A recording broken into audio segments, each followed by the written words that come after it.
Strachoňovský triatlonek je opět tady. Již 6.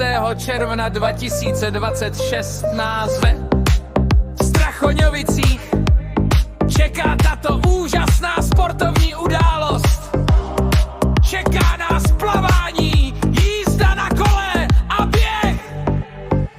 A ano, i letos to bude bolet.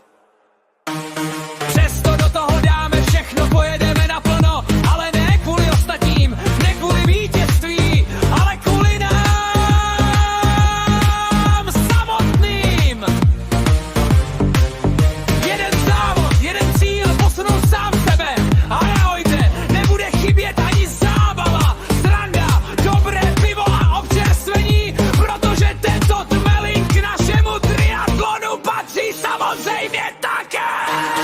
Takže 6.6. se vidíme kde, tak 6.6. se vidíme kde, takže 6.6. se vidíme kde.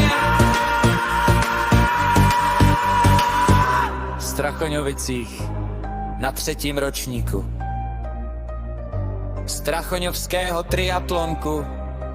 Více na www.strachonovskytriatlonek.cz